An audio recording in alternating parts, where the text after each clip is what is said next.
Bismillahirrahmanirrahim. Sirih berlipat, sirih pinang, sirih dari Pulau Mutiara. Pemanis kata selamat datang, awal bismillah, pembuka bicara. Pada hari ini kami akan membentangkan tentang tugasan 2 iaitu persembahan di dalam subjek keterampilan berbahasa BMMB 1134. Baiklah, sebelum saya mulakan, saya akan memperkenalkan nama dan ahli-ahli kumpulan saya. Nama diberi Muhammad Ikhwan bin Yusof, ahli kedua Muhammad Hanif bin Muhammad Rahim dan yang ketiga Muhammad Danish Ajwad bin Hasrul.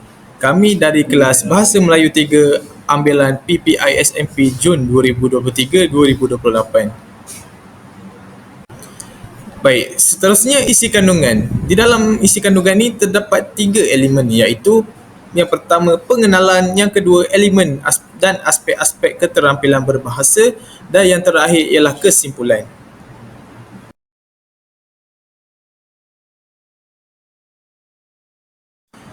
Baiklah, untuk pengenalan. Apa itu keterampilan berbahasa? Keterampilan berbahasa bermaksud kecekapan atau kebolehan yang tinggi ketika berbahasa melalui kemahiran mendengar, bertutur, membaca dan menulis semasa menyampaikan sesuatu pesanan atau mesej sama ada secara lisan atau bertulis semasa dalam urusan pekerjaan dan kehidupan seharian. Seterusnya ialah aspek-aspek dan elemen keterampilan berbahasa. Aspek-aspek dan elemen keterampilan berbahasa ini terbahagi kepada 4 iaitu kemahiran mendengar, kemahiran bertutur, kemahiran membaca serta kemahiran menulis.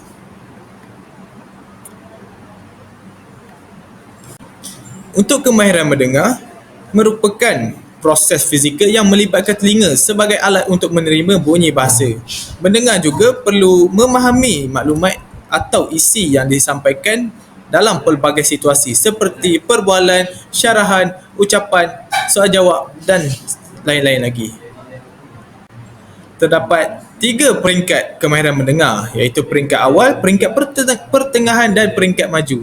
Bagi peringkat awal ialah dapat mengecam bunyi, mengajuk bunyi, memilih bunyi, mendengar perkataan, mengecam makna perkataan, melakukan sesuatu yang diminta dan bertindak terhadap soalan mudah yang diajukan.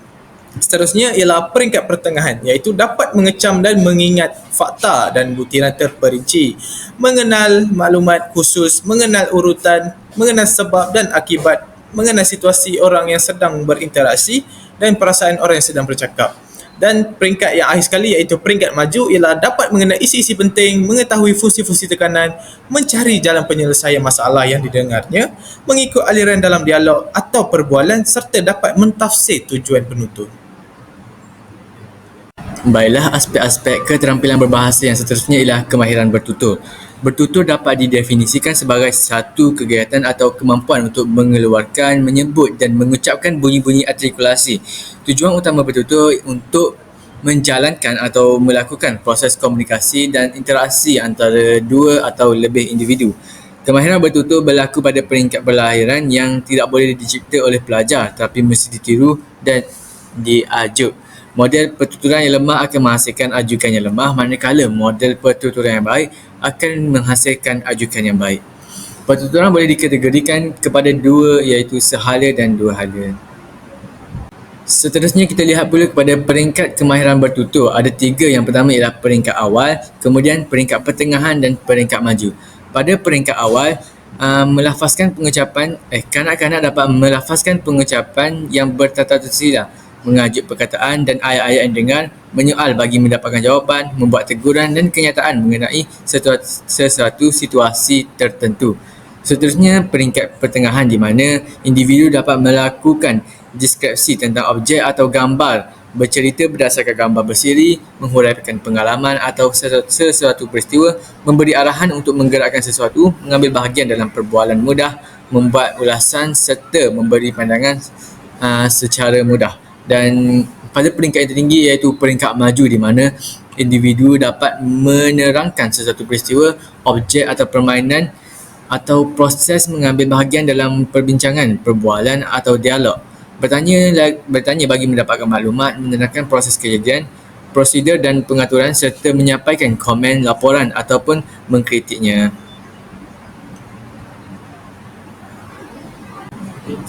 Baiklah, seterusnya kemahiran membaca. Membaca dapat didefinisikan sebagai proses yang kompleks dan memerlukan komunikasi aktif antara pembaca dan teks yang dihasilkan oleh penulis.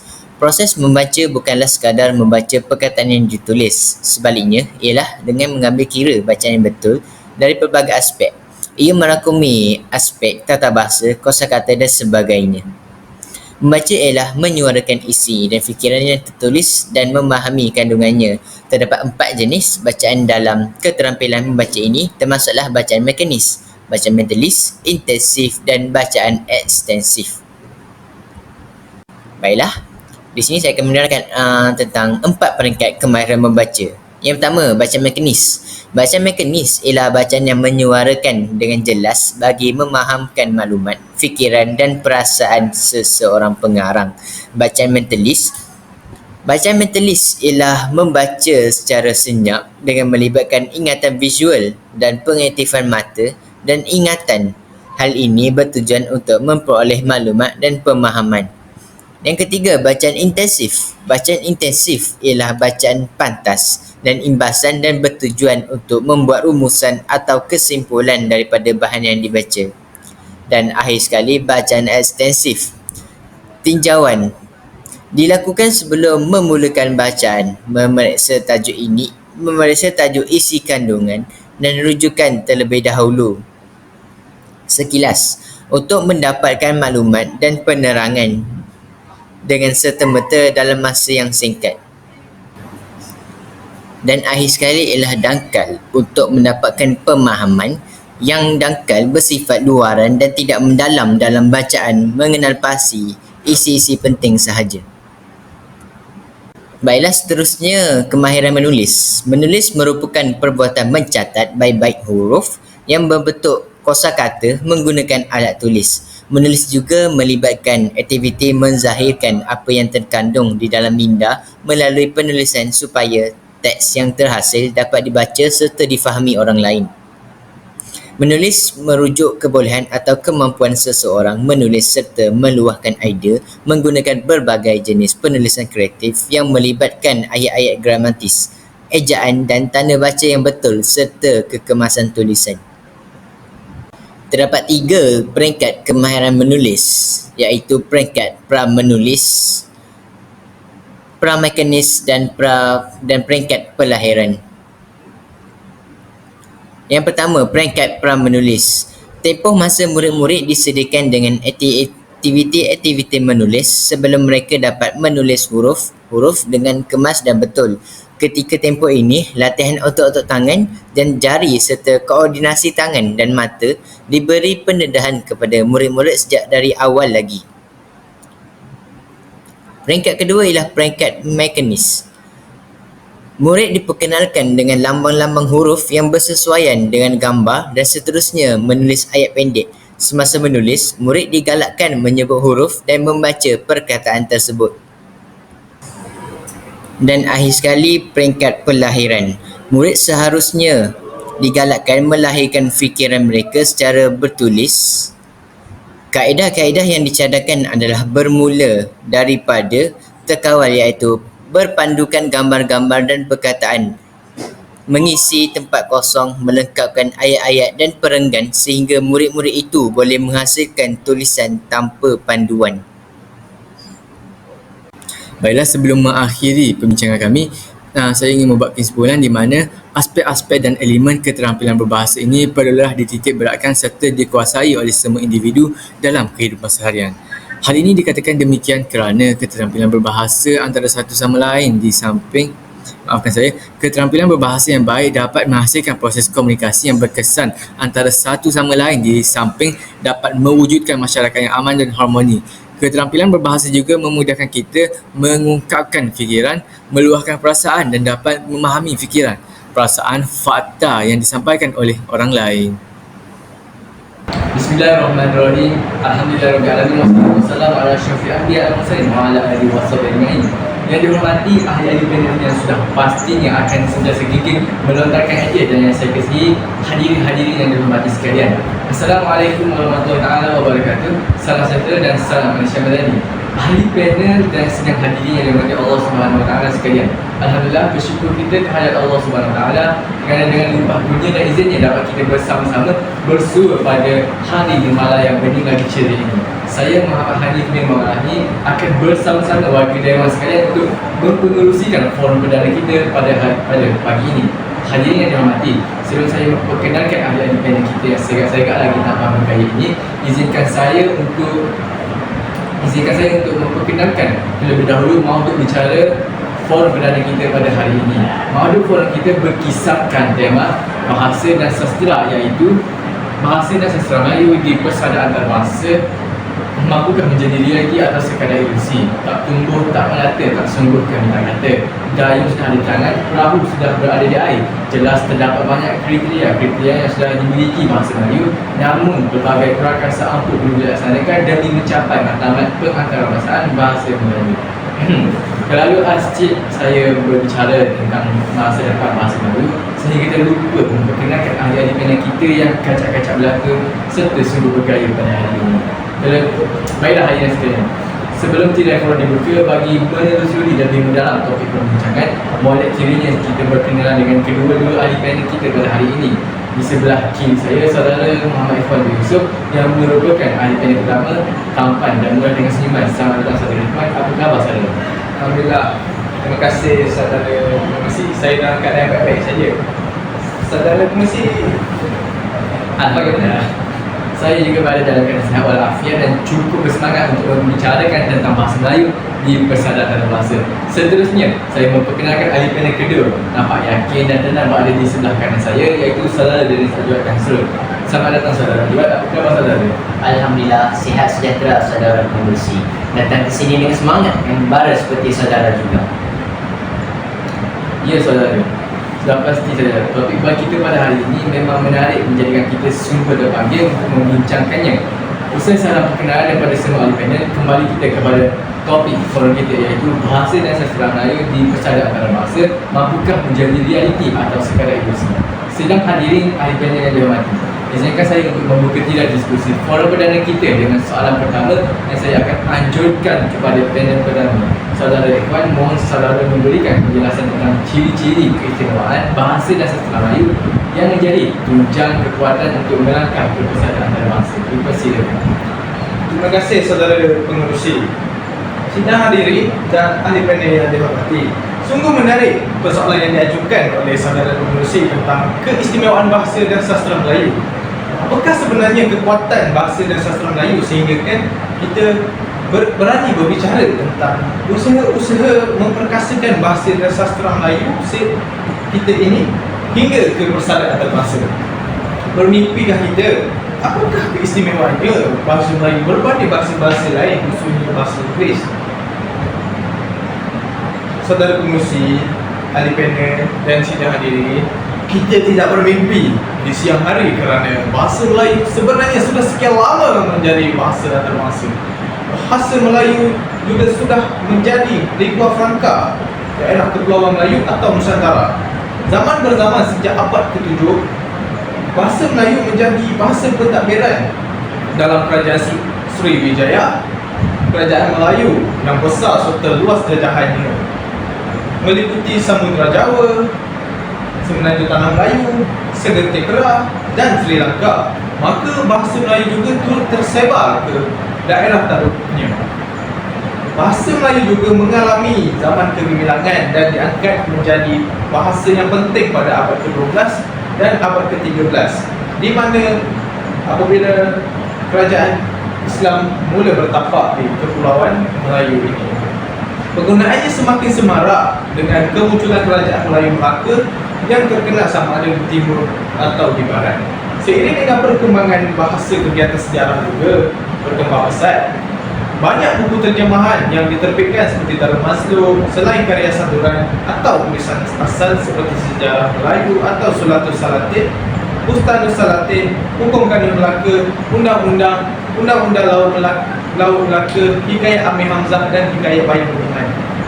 Antara karya zaman tersebut ialah sejarah Melayu yang merupakan sastra sejarah menggambarkan keagungan Kesultanan Melayu Melaka serta meletakkan imej bahasa Melayu di mercu yang amat tinggi. Sidang hadirin yang dihormati, keindahan bahasa Melayu dan nilai estetika bahasa sastra Melayu turut menarik minat orientalis barat pada zaman Perang Dunia Kedua. Bahasa Melayu terus digunakan untuk tujuan rasmi di kelima-lima luar negeri Melayu tidak bersekutu, manakala di negeri Melayu bersekutu, bahasa Melayu masih digunakan di beberapa jabatan seperti di pejabat polis yang melibatkan pegawai dan kaki tangan berbilang bangsa. Pegawai-pegawai Eropah yang bertugas di Tanah Melayu dikehendaki untuk mempelajari bahasa Melayu sebelum mereka dan wajib lulus dalam peperiksaan bahasa Melayu sebelum mereka disahkan dalam jawatannya. Sebahagian daripada mereka terus menaruh minat terhadap bahasa Melayu sehingga ada yang terkenal sebagai sarjana bahasa Melayu. Jelaslah di sini bahawa bahasa Melayu mendapat tempat di persada antarabangsa sejak sekian lama. Justru, mengapa kita bersifat prejudis terhadap bahasa kita sendiri? Sikap kita tak ubah peribahasa. Sudah dapat gading bertuah, tanduk tidak berguna lagi. Fikir-fikirkanlah. Sidang hadirin yang dihormati, jangan kita menang sorak namun kampung kita tergadai. Sebaiknya kita terus mengorak langkah proaktif untuk memantabatkan bahasa di tanah tumpah darah kita, seterusnya memperkasakan di serata bumi. Terima kasih kembali semula kepada saudara pengurusi. Terima kasih kepada saudara ahli panel pertama, saudara Ikhwan. Sidang hadirin, benar kata saudara tadi, kita harus berusaha tanpa kenal arti jemu untuk menjadikan bahasa dan sastra Melayu diterima masyarakat antarabangsa. Hindarkan daripada bersifat pesimistik kerana kalau tidak dicakap ruyuk, manakah dapat selalunya? Kalau kita tidak berusaha, manakah kita dapat hasil manisnya? Seterusnya, saya memohon penjelasan daripada ahli panel kedua, saudara Dennis Aliwat, tentang badan-badan yang terlibat dengan proses perancangan, perkembangan dan pembebasan bahasa Melayu sehingga akhirnya matlamat kita untuk meletakkan bahasa Melayu sebagai bahasa wahana komunikasi di persada antarabangsa akan terlaksana. Dipersilakan. Terima kasih saudara pengurusi majlis yang dihormati ahli panel sidang hadirin. Assalamualaikum, salam sejahtera, salam satu Malaysia Madani. Persoalan daripada saudara pengurusi tentang tangan-tangan kekal yang terlibat dengan proses perancangan, perkembangan dan pemakasaan bahasa Melayu mengingatkan saya terhadap peranan yang dimainkan oleh Dewan Bahasa dan Pustaka DBP. Dewan Bahasa dan Pustaka pada mulanya dikenali sebagai Badan Pustaka, merupakan badan berkanun kerajaan yang ditubuhkan pada 22 Jun tahun 1956 dengan tujuan mengembangkan bahasa Melayu sebagai bahasa kebangsaan dan bahasa rasmi negara. DBP juga diberikan kuasa autonomi untuk menyusun rancangan pembinaan dan pengembangan bahasa sastra dan diberikan kuasa untuk menjalankan kegiatan penerbitan dan perniagaan buku yang serupa dengan sektor swasta. Sidang hadirin yang dihormati, demikianlah antara prakarsa yang diimplementasikan oleh badan kerajaan yang terlibat secara langsung dalam proses mengembangkan dan memetabatkan bahasa Melayu. Usaha yang dilakukan secara istiqamah ini menyuluh jalan buat kita menggerakkan usaha keluar daripada kepokon dunia sendiri menerobos dunia sejagat yang lebih luas. Sekian, saya kembalikan kepada saudara pengurusi majlis. Terima kasih atas penjelasan yang panjang lebar daripada saudara ahli panel kedua sebentar lagi. Berhubung dengan peranan badan yang terlibat dengan proses perancangan, perkembangan dan pemekasan bahasa dan sastra Melayu, saya bersetuju dengan pendapat ahli panel kedua tadi. Siapalah yang dapat menafikan betapa bahasa dan sastra Melayu pada hari ini telah mempunyai tempat di persada antarabangsa dengan inisiatif dan komitmen Dewan Bahasa dan Pustaka. Maka selain membicarakan tentang badan-badan yang terlibat, saya juga ingin meninjau dengan lebih lanjut pandangan ahli panel kita tentang prakarsa yang boleh dilaksanakan untuk mengatasi cabaran bahasa Melayu terutamanya pada era globalisasi ini. Saya mulakan dengan soalan pertama buat ahli panel pertama, iaitu saudara Ikhwan, tentang langkah-langkah yang boleh dilakukan oleh pihak kerajaan untuk meletakkan bahasa Melayu pada kedudukan dan status yang betul sehingga akhirnya bahasa Melayu dapat diletakkan sebagai bahasa antarabangsa. Baik, terima kasih kepada saudara pengurusi. Bagi menjawab soalan saudara tadi, kita harus mengakui kerajaan telah melaksanakan pelbagai inisiatif dan usaha untuk meletakkan bahasa Melayu sebagai bahasa rasmi, bahasa kebangsaan dan juga bahasa negara. Saya teringat pendapat ahli panel kedua tadi yang ada yang menyebut peranan Dewan Bahasa dan Pustaka dalam mengembangkan bahasa dan sastra Melayu. Bukan begitu, saudara? Ya benar saudara, DBP sebagai badan berkanun kerajaan saya kira telah memainkan peranannya untuk memperkembang dan memperluas penggunaan bahasa Melayu, terutama dari aspek penerbitan buku-buku dan majalah bahasa Melayu. Saudara panel, maksud saya, saudara ahli panel pertama mungkin boleh membicarakan tentang kerajaan yang telah meletakkan bahasa Melayu sebagai bahasa kebahasaan, bahasa rasmi dan paling penting bahasa wahana pemikiran tinggi dalam masyarakat berilmu negara. Baiklah saudara pengerusi, saya teruskan kupasan berhubung peranan kerajaan. Ahli panel dan sidang hadirin yang dihormati, laporan Razak 1956 dan laporan Rahman Talib 1960 yang telah termaktub dalam Akta Pelajaran 1961 dengan jelas menekankan bahawa bahasa Melayu sebagai bahasa pengantar dalam sistem pendidikan. Dasar pelajaran antarkebangsaan pula telah melahirkan murid-murid yang mendapat keseluruhan pendidikan dalam bahasa Melayu dan bermula dari tahun 1983. Penuntut yang memasuki pusat-pusat pengajian tinggi telah menerima seluruh pendidikan mereka dengan bahasa Melayu sebagai bahasa pengantar. Bentuknya telah disempurnakan sehingga berupaya memperkatakan apa-apa sahaja bidang yang wujud dalam kehidupan rakyat Malaysia. Seterusnya, melalui Akta Kebangsaan 1967, bahasa Melayu juga diiktiraf sebagai bahasa kebangsaan. Pengiktirafan ini telah termaktub di dalam Perlembagaan Persekutuan melalui Perkara 152. Penubuhan Universiti Kebangsaan Malaysia UKM pada tahun 1970 sebagai universiti yang menggunakan bahasa Melayu sebagai bahasa pengantar utama dalam semua pengajian juga merupakan inisiatif kerajaan dalam memertabatkan bahasa Melayu. UKM juga ternyata telah melahirkan ramai graduan daripada pelbagai bidang dengan menggunakan bahasa Melayu sebagai bahasa ilmu. Demikianlah apabila bahasa Melayu sudah dimartabatkan di negara sendiri, dijunjung tinggi oleh bangsa dan rakyatnya sendiri, maka barulah kita yakin untuk melangkah membawa bahasa Melayu ke pesada dunia. Sekian sahaja daripada saya tentang peranan kerajaan dalam memastikan bahasa Melayu sebagai bahasa kebangsaan. Kembali semula kepada saudara pengerusi. Terima kasih kepada saudara Ikhwan. Sungguh besar peranan yang dimainkan oleh kerajaan ya saudara. Ternyata dasar bahasa kebangsaan telah berjaya meletakkan bahasa Melayu di tempatnya sehingga kita dapat menggunakan bahasa Melayu dengan sepolos hati dalam bual medan bicara kita. Tidak begitu ahli semua? Ya benar saudara, hari ini merupakan antara usaha yang dilaksanakan pihak kerajaan melalui Kementerian Pendidikan Malaysia, Jabatan Pendidikan Negeri dan pejabat pelajar daerah untuk memartabatkan bahasa Melayu.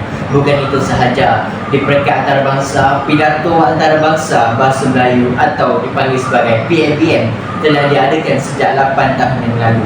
Jelas dari sini, usaha pengantarbangsaan bahasa Melayu turut menjadi agenda pihak kerajaan melalui penaungnya YAB Perdana Menteri Malaysia. Terima kasih saudara ahli panel pertama dan kedua atas pandangan saudara-saudara sementara ini. Baiklah, menyentuh tentang peranan pihak lain, bolehkah ahli panel kedua saudara juga memberikan pandangan saudara tentang peranan yang dimainkan oleh pihak pertubuhan bukan kerajaan, media dan badan korporat dalam melaksanakan program-program bahasa dan sastra sama ada di dalam atau di luar negara? Terima kasih saudara pengerusi. Hadirin, membicarakan tentang peranan pertubuhan bukan kerajaan atau NGO, badan korporat dan media dalam memperkasa bahasa Melayu dan sastra Melayu. Saya tertarik dengan kerjasama yang turut diberikan oleh badan bukan kerajaan, iaitu GAPENA atau Gabungan Penulisan Nasional. GAPENA yang ditubuhkan pada 23 Oktober 1970. GAPENA telah berjaya menggabungkan semua penulis tanah air untuk berkarya melaksanakan pelbagai pertandingan, sayembara, seminar dan lain-lain bagi mencari formula terbaik mengembangkan bahasa dan sastra Melayu baik di dalam negara maupun di luar negara. GAPENA juga bekerjasama dengan erat untuk menerbitkan karya agung penulis tersohor dan sastrawan negara seperti Abdullah Hussein, Syahrul Ahmad dan Usman Awang. Bukankah begitu saudara pengurusi dan ahli panel? Ya, saya bersependapat dengan ahli panel kedua. Bagaimana pula dengan ahli panel pertama? Saya bersetuju. Pada hari ini penggunaan bahasa Melayu di media massa, terutama media cetak dan media elektronik, sangat mementingkan aspek kebakuan. Tak kira sama ada dari segi sebutan ataupun tata bahasa. Ya benar saudara, hal ini sudah pasti merupakan indikator bahawa bahasa Melayu yang seragam sedang digunakan dan hasrat mengantarabangsakan bahasa Melayu akan tercapai. Terima kasih kepada panel-panel semua. Sebagai penghujung bicara, saya mohon ahli panel untuk membuat rumusan perbincangan kita pada hari ini. Saudara pengerusi, sahabat panel dan sidang hadirin, bahasa jiwa bangsa, rosak bahasa, rosaklah bangsa. Sebagai generasi pewaris kepimpinan bangsa, ayo kita lestarikan perjuangan memartabatkan bahasa Melayu ke tahta dunia. Hadirin, saudara panel dan saudara pengurusi, akhir kalam dari saya juga, hasrat mengantarabangsakan bahasa Melayu bukanlah angan-angan majeni atau impian di awang-awangan. Dengan izin Allah, itizam padu dan komitmen jitu semua pihak, kerajaan, rakyat, termasuk kita generasi muda, walau masih setahun jagung darah setumpuk pinang, mari kita usahakan yang terbaik buat bahasa dan bangsa kita. Terima kasih sahabat-sahabat ahli panel yang sungguh bersemangat dan beriltizam. Demikian tadi rumusan berbicara daripada semua ahli panel tentang pengantarabahasaan bahasa Melayu, realiti atau sekadar ilusi. Tuntasnya bulat air kena pembentuk, bulat kata kena mufakat. Kata sepakat yang dicapai dengan usaha tanpa kenal terjemuh, kerana kalau tidak diucapkan royo, manakan dapat sanggunya. Maka hasrat menjadikan bahasa Melayu sebagai bahasa antarabangsa akan dapat dicapai dan menjadi realiti. Terima kasih kepada semua ahli panel yang sudi hadir untuk membicarakan isu pengantarabangsaan bahasa Melayu ini. Semoga forum ini menjadi wadah melahirkan masyarakat yang cakna terhadap isu-isu bahasa, selanjutnya membantu meletakkan bahasa Melayu di persada antarabangsa. Harapan saya forum ini juga mampu memberikan informasi bermanfaat buat hadirin yang hadir sekalian. Sidang hadirin yang dihormati, entah kata salah lupa, entah maksud salah sampai, terimalah salam berpantun, salam yang minta maaf, salam yang minta ampun. Saya mewakili pihak panel mengucapkan setinggi-tinggi terima kasih kepada semua hadirin yang sudah hadir menyaksikan pertandingan forum perdana ini. Lantaran keterbatasan waktu, saya mohon mengakhiri bicara ini. Selanjutnya mohon mengundur diri. Wabillahi taufiq wal hidayah. Wassalamualaikum warahmatullahi wabarakatuh. Sekian. Baiklah, nampaknya kita sudah berada di pengakhir pembincangan.